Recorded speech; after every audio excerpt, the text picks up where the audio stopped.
আপুনি কি কৰিব আপোনাৰ মোবাইল ফোনৰ পৰা অপেৰা মিনি ব্ৰাউজাৰটো আপুনি ওপেন কৰিব আপোনালোকে গুগল ক্ৰোম ব্ৰাউজাৰ এইবোৰ আপুনি ওপেন নকৰিব সেইবোৰত যদি আপুনি সাৰ্চ কৰে তেনেক্ষেত্ৰত কিন্তু আপোনাৰ নাহিব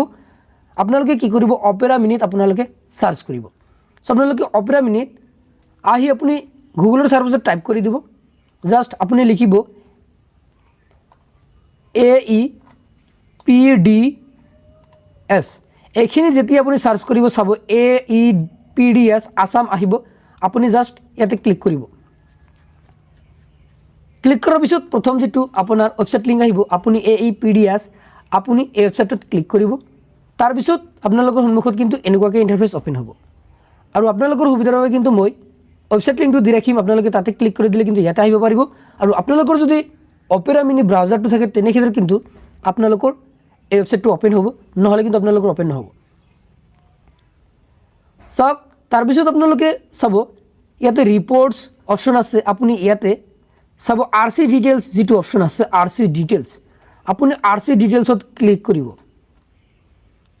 যেতিয়া ক্লিক কৰিব আপোনাৰ মুখত এনেকুৱাকৈ চাব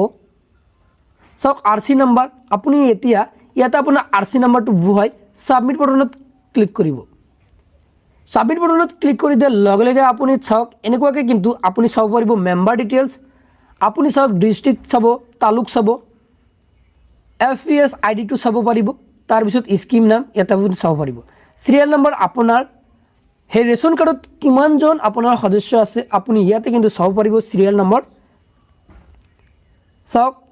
এনেকৈ কিন্তু আপুনি চাব পাৰিব তাৰ পিছত মেম্বাৰ নেম আপুনি চাব পাৰিব এছ চাব পাৰিব আৰু ষ্টেটাস চাব পাৰিব হেকত আপুনি চাওক UID অৰ্থাৎ আপুনি যি আধাৰ নাম্বাৰ লিংক কৰিছে চাওক ইয়াতে চাওক NA তাৰ পিছত যিজনে ইয়াতে লিংক কৰিছে চাওক আধাৰ নাম্বাৰৰ হেকত চাৰিটা সংখ্যা আপুনি চাব পাৰিব চাওক আপুনি কিন্তু এনেকৈ কিন্তু চাব পাৰিছে সো আপুনি এনেকৈ কিন্তু আপুনি ষ্টেটাস চেক কৰিব যে আপোনাৰ ৰেশন কাৰ্ডৰ সৈতে আধাৰ কাৰ্ড লিংক হৈছে আৰু আপোনাৰ হে আধাৰ লিংক একসেপ্ট কৰিছে নে ৰিজেক্ট কৰিছে আপুনি চাব পাৰিব চাওক ইয়াতে যদি ৰিজেক্ট হয় তেনে ক্ষেত্ৰত ইয়াতে ৰঙাকৈ ৰিজেক্টেড আহিব আৰু আপোনাৰ যেহেতু একসেপ্টেড তেনে ক্ষেত্ৰত আপোনাৰ এনেকুৱাকৈ কিন্তু আহিছে সো ডিয়াৰ ভিউয়াৰ্স আজি এইটো আছিল আপোনালোকৰ বাবে দিবলগীয়া ইনফৰমেশন আশা কৰিলে আপোনালোকৰ বাবে ভিডিওটো হেল্পফুল হৈছে যদি ভাবিছে ভিডিওটো হেল্পফুল তেনেহলে যিমান পাৰে ভিডিওটো আপুনি আপোনাৰ বন্ধু বান্ধৱীলৈ শ্বেয়াৰ কৰি দিব